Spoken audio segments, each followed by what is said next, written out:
Hello नमस्कार दोस्तों, MP board class 12 general English में आपका स्वागत है।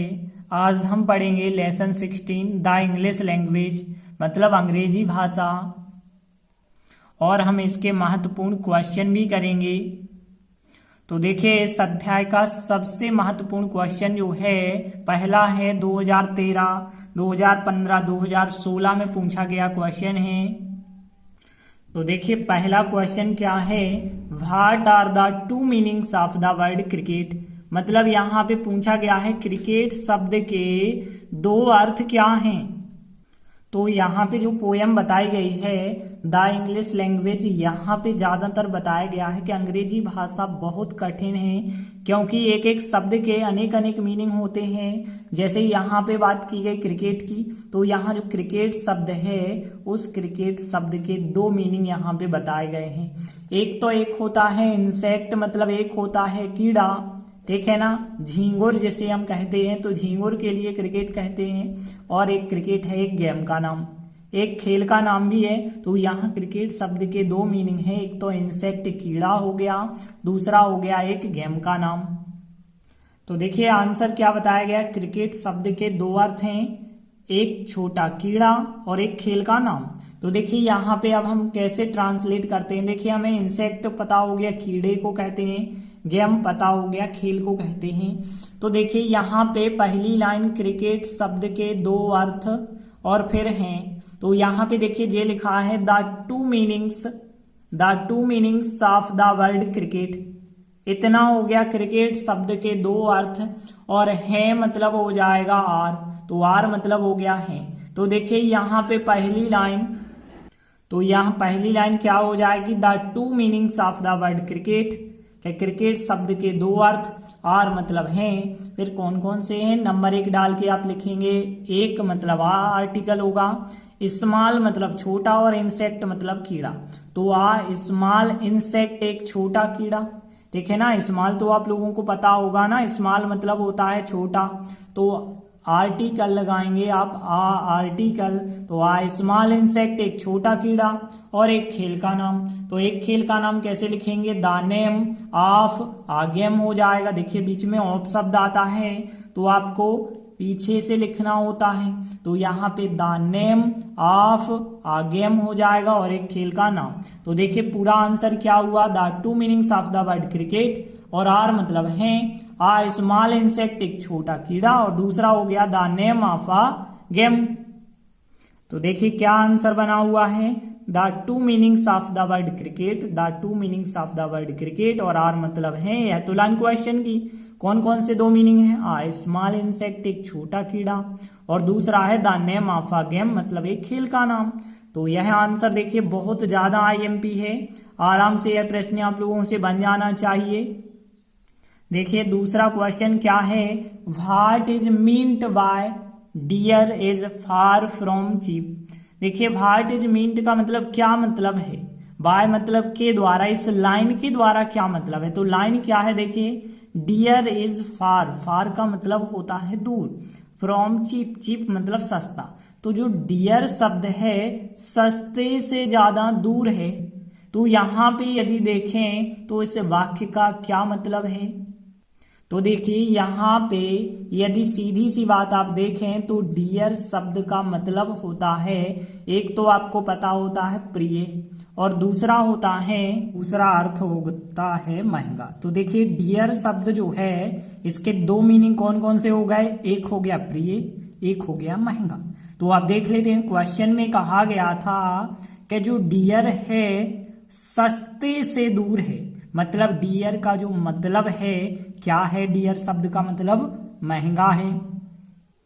तो देखिए आंसर बताया गया है कि जो dear is far from cheap कहा गया है इस लाइन में, तो इस लाइन का अर्थ क्या है कि कोई भी चीज सस्ती नहीं है, अर्थात वो चीज कैसी होनी चाहिए, महंगी है। तो देखिए अब हम जो है इस लाइनों का ट्रांसलेट यदि करें तो क्या निकलेगा। देखिए यहां से यहां तक क्वेश्चन की लाइन हो गई, ये हो गई क्वेश्चन की लाइन।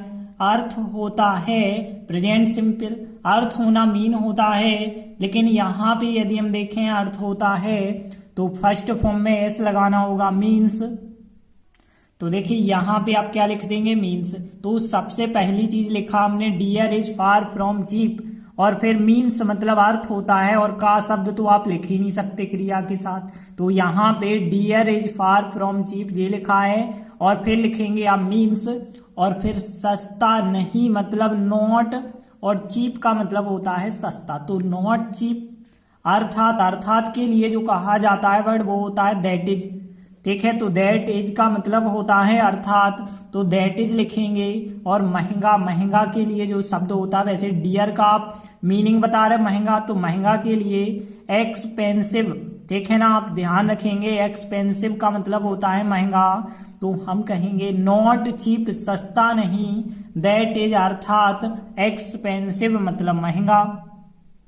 तो देखिए पूरा आंसर क्या बना, dear is far from cheap, और मीन्स अर्थ होता है, ये लिखा था मीन्ट थर्ड फॉर्म था, लेकिन यहाँ मीन्स अर्थ होता है नॉट चीप सस्ता नहीं, दैट इज अर्थात एक्सपेंसिव मतलब महंगा। तो देखिए कैसे आंसर लिखा गया है, देखिए पहले तो dear is far from cheap, फिर मीन्स अर्थ होता है नॉट चीप सस्ता नहीं, दैट इज एक्सपेंसिव अर्थात महंगा। तो देखिए ज्यादा कठिन नहीं है, थोड़ी सा आंसर आपको याद रखना, बिल्कुल आराम से बन जाएगा। देखिए अगला क्वेश्चन तीसरा है, व्हाट अदर मीनिंग मतलब दूसरा अर्थ does the word wall have, मतलब जो वॉल शब्द होता है, वॉल का मतलब क्या होता है गेंद, तो इस गेंद शब्द का दूसरा अर्थ क्या होता है, हमें दूसरा अर्थ बताना है।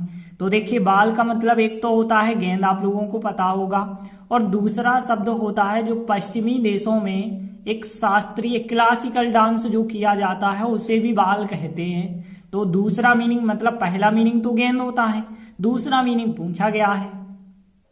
तो देखिए आंसर बताया गया, दूसरा अर्थ क्या होता है, एक पश्चिमी शास्त्रीय नृत्य, मतलब जो पश्चिमी देशों में किया जाता है क्लासिकल डांस, उसके लिए भी बाल कहा जाता है।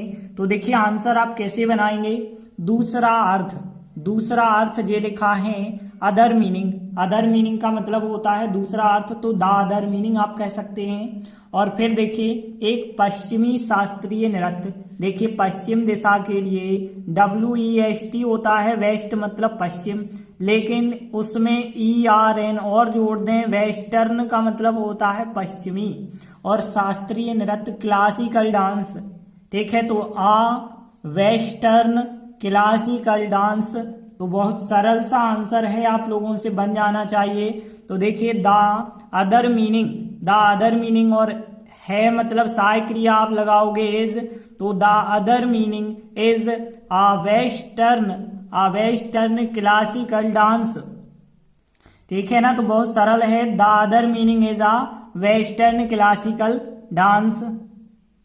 तो देखिए ये रहा answer, the other meaning is a western classical dance, मतलब जो बाल शब्द है इस बाल का दूसरा मीनिंग क्या है, एक वेस्टर्न क्लासिकल डांस।